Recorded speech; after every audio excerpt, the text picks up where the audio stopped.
नमस्कार, मैं यशपाल हंस करनाल से ज्योतिष की चर्चा के साथ और वेद के एक मंत्र के साथ।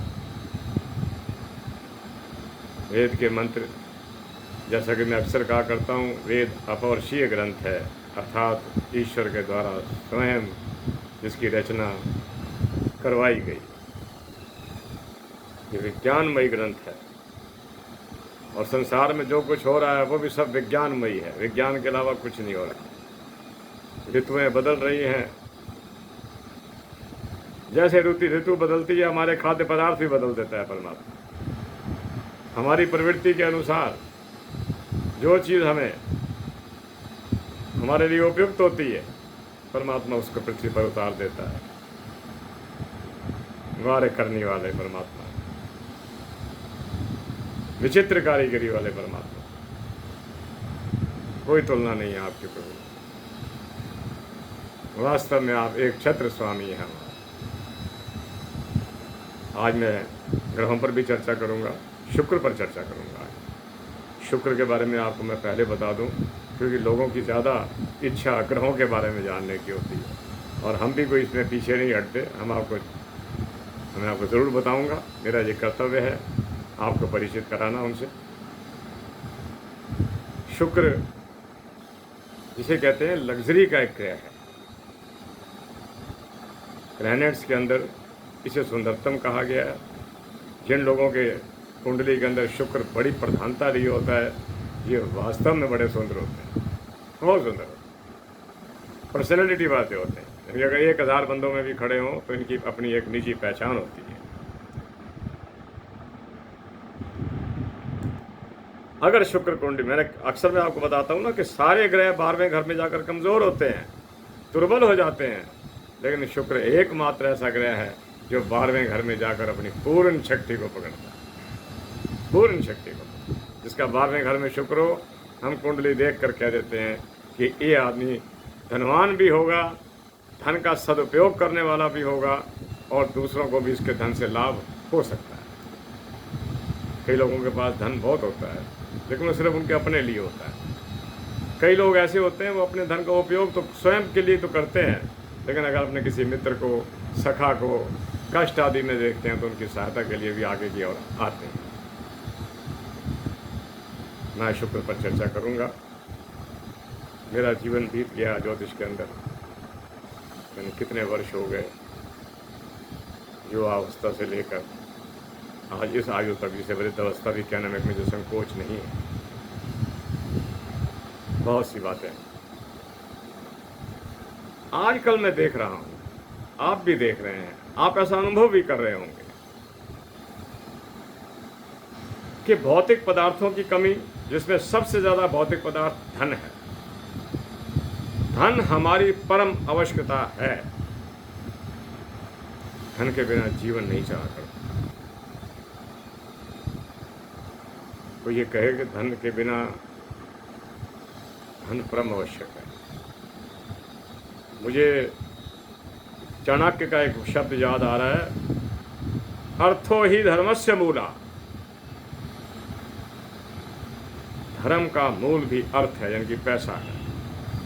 अगर आप कोई लंगर चलाना चाहो, कुछ किसी को दान करना चाहो, कुछ सदकर्म कमाना चाहो, तो उसके लिए भी पैसा चाहिए। पैसा होना चाहिए, उतना ज़रूर हो जितना हमारे को आवश्यक है। अति तो हर चीज़ की बुरी है, अल्पता भी हर चीज़ की बुरी है, लेकिन उतना अवश्य हो कि हमारा जीवन यापन ठीक प्रकार से हो, हमें किसी के आगे हाथ ना पसारने पड़े, किसी के आगे याचना ना करनी पड़े।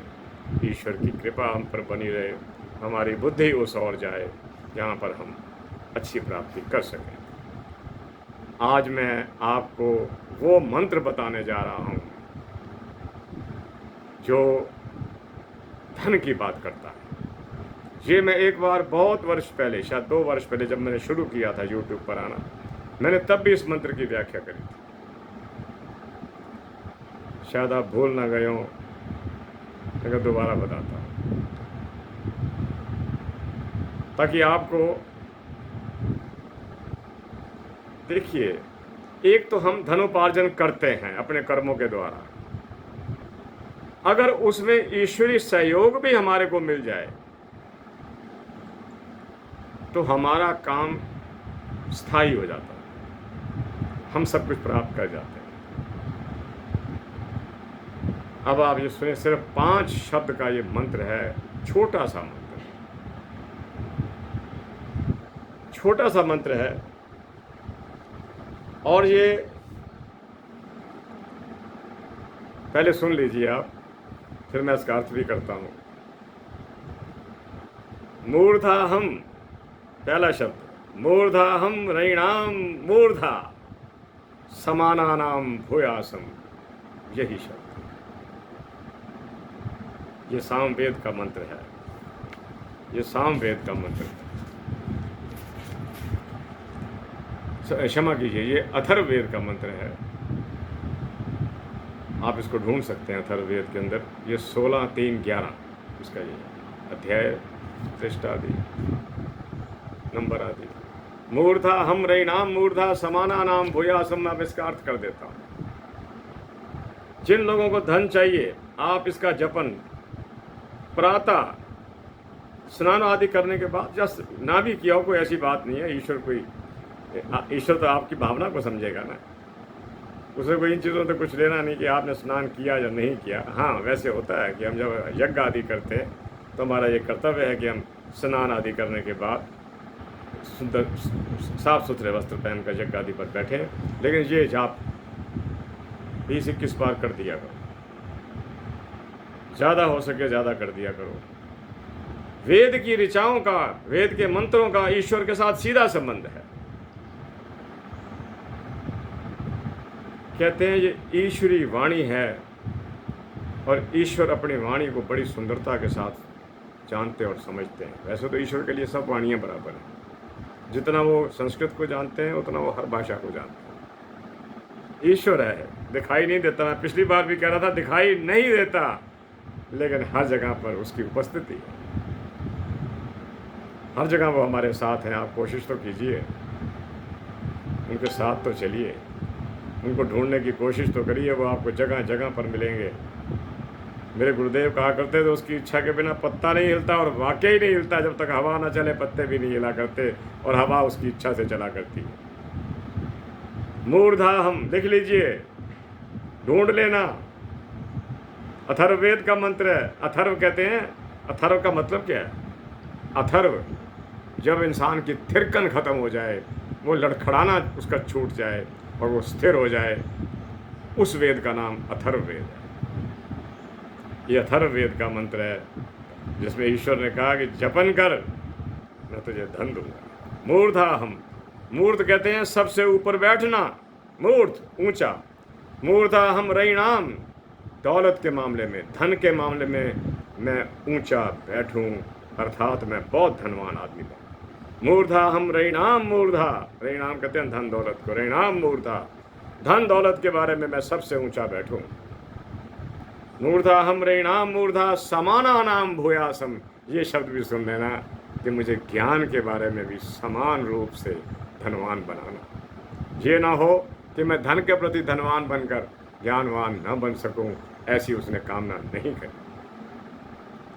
मेरे प्यारे बंधुओं, ये कहने को तो बहुत छोटे मंत्र हैं, कोई 5 अक्षर का मंत्र है, लेकिन मैं आपको कहता हूँ ये मंत्र का जाप करने से, जिन जिन लोगों ने इस मंत्र का जाप किया, उनसे हमारी मुलाकातें होती रहती हैं, मिलते रहते हैं हम लोग, कहने का बहुत लाभ हुआ। एक सज्जन जो हमारी उम्र के हैं, उनके पुत्र भी हैं, आगे पौत्र भी हैं, वो कहते हैं मैं अब स्वयं हवन नहीं करता क्योंकि उम्र बढ़ गई है, मेरा बेटा अब भी इसका हवन करता है। और कहते हैं इसके बाद हमारे परिवार के अंदर आर्थिक परिवर्तन आए, जहाँ हमारे पास जगह छोटी थी, कम थी, कमज़ोर थी, परिस्थितियाँ कमज़ोर थी, मूर्त पर चले गए। हम सब चलते हैं उस ओर, आओ हम भी चलें, हम भी मूर्त स्थान पर पहुँचे धन के प्रति। अक्सर आज मैं देखता हूँ धन की अल्पता बहुत रह रही है। देखिए, हर चीज़ का मूल आधार तो परमेश्वर स्वयं है। कुछ कर्मों की गति भी होती है, लेकिन पुरुषार्थ बहुत बड़ी चीज़ है। जब हम किसी चीज़ के पीछे पुरुषार्थ रूप लेकर पड़ जाते हैं, वो पुरुषार्थ हमारे को कहीं से कहीं पहुंचा देता है। इन मंत्रों का जपन भी पुरुषार्थ है एक किस्म से। आपको समय देना पड़ेगा इसके ऊपर। पहले तो याद करना पड़ेगा। मेरा सारा जीवन गुजर गया मंत्रों को याद करते हुए। कुछ याद हुए, कुछ रह भी गए। अब सोचता हूँ चलो अच्छे कर्म करके जाऊं, ईश्वर अगला जन्म भी अच्छा दे, मैं फिर इसको पढ़ूं। क्योंकि रहना हमने परमेश्वर की पकड़ में ही है, चाहे किसी जन्म में भी चले जाएं। वही हमारा एक छत्र स्वामी है और उसी की पकड़ में हम रहते हैं, चाहे मनुष्य की योनि में हो या किसी अन्य योनि के अंदर हो। शब्द लिख लो, मूर्धाहम, मूर्धाहम, मूर्ध, मूर्धाहम रैणाम मूर्धा। रैणाम कहते हैं धन दौलत को, पैसे को, सुख समृद्धि को। मूर्धाहम रैणाम मूर्धा समानानाम भूयासम। के परमात्मा, मैं धन के रूप के अंदर मूर्ध स्थान पर चला जाऊं और ज्ञान के रूप में भी मूर्ध स्थान पर चला जाऊं। जिन लोगों को ज्ञान भी होता है और उनके पास धन भी होता है, वहाँ धन के सदुपयोग हो जाते हैं। अन्यथा धन कई बार बहुत ज़्यादा आ जाए तो व्यक्ति अहंकार से परिपूर्ण भी हो जाता है। बस यहीं से पतन के द्वारे भी खुल जाते हैं। धन भी हो, अहंकार ना हो, धन भी हो और ज्ञान पूर्ण हो। इस मंत्र को याद कीजिए, फिर बोल देता हूँ। मूर्धा हम रैणाम मूर्धा समानानाम भूयासम।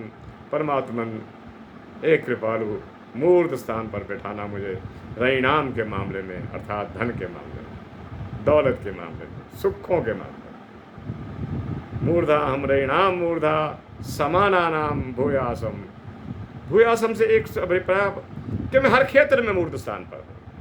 अब ज्ञान के अतिरिक्त ये, मैं हर क्षेत्र में मूर्ध स्थान पर हूँ। कई लोग होते हैं, वो उनका जीवन होता है कि मेरा सामाजिक स्तर बहुत ऊंचा हो, कोशिश करते हैं, हो जाता है, ऐसी कोई बात नहीं। ये मंत्र वहाँ भी लगता है कि परमात्मा, मैं सामाजिक रूप से भी तरक्की करूँ, समाज भी मुझे सम्मान की दृष्टि देखे। सब समाज आपको सम्मान की दृष्टि से तब देखेगा जब हमारे काम करने के तरीके ठीक होंगे। मेरे प्यारे बंधुओं, मंत्र को यहीं समाप्त करता हूँ, फिर बोल देता हूँ। मूर्धा हम रैणाम मूर्धा समानानाम भूयासम। अथर्ववेद के मंत्र को यहीं समाप्त करता हुआ मैं शुक्र की ओर आता हूँ। प्यारे बंधुओं, शुक्र हमारी पृथ्वी के बहुत निकट एक ग्रह है। ये कुछ ऐसी चीजों का मालिक है जो प्रेम प्रसंगों से, रोमांसिस से, इन चीजों से ज्यादा संबंध रखती हैं। ऐसे लोगों को आप देखोगे, देखने में भी ठीक होंगे, बात करने में भी ठीक होंगे, पर्सनैलिटी वाइज भी ठीक होंगे और कपड़े भी ठीक पहनेंगे। जो विशेषताएं शुक्र की हैं इन लोगों के अंदर आ जाती हैं।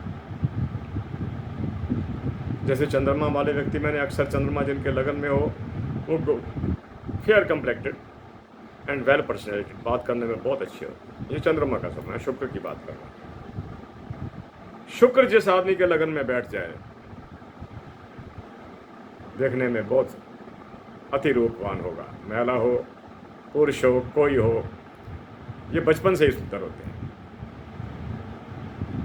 बात करने में दक्ष, इनकी आंखों के अंदर एक विशेष प्रकार का ओज होता है